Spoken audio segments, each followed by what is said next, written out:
Mana isyo lumala, Lotlot, Ian De Leon isang taon nang hindi nag-uusap. Wala akong inaagaw, walang inaagaw si Matet.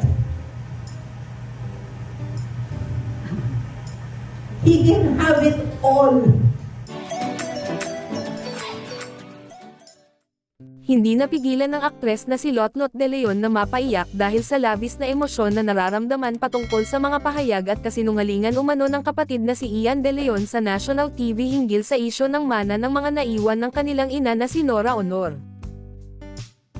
Hindi na napigilan ni Lotlot De Leon na maging emosyonal matapos na magbuhos ng kanyang sama ng loob kaugnay ng isyo nila ng kapatid na si Ian De Leon. Aniya pa, sa kanya na lahat.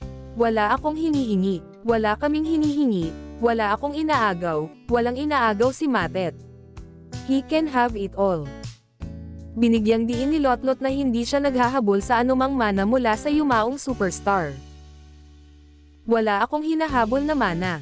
Wala akong hinihinging mana. Ni piso wala. Kaya kung magtrabaho at magpakahirap, emosyonal na pahayag ni Lotlot. Ayon pa sa aktres, mula pagkabata ay natuto na siyang magsikap para sa sarili at hindi naging pabigat sa kanyang mga magulang. Aniya, kaya niyang buhayin ang sarili at ang kanyang pamilya sa pamamagitan ng marangal na trabaho. Kung ano man ang naiwan ni Mommy, mga lupain niya sa Bicol, iyon lang ang mayroon siya. Tanungin niyo yung mga taong nakakaalam. Wala namang ibang naiwan ang Mommy kung hindi yon, saad pa niya.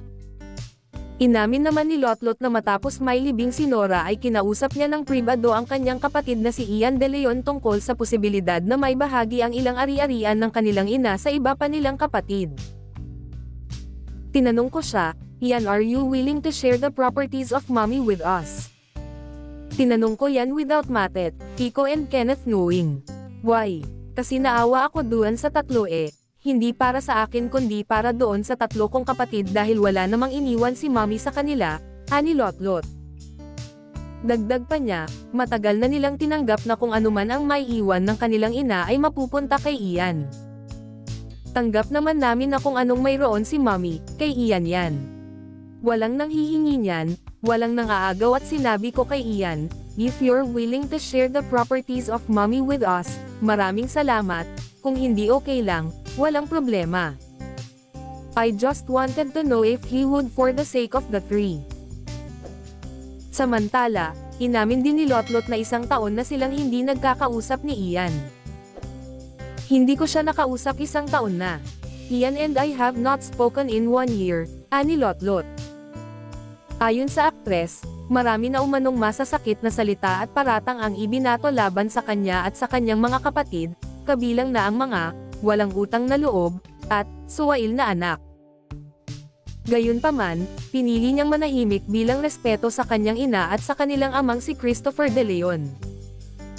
I did not say anything at all, and yet people kept throwing stones at me, walang utang na loob, suwail na anak, walang kwentang tao, pero ang hindi ko matitake ay ang isang sinungaling na tao, wika niya.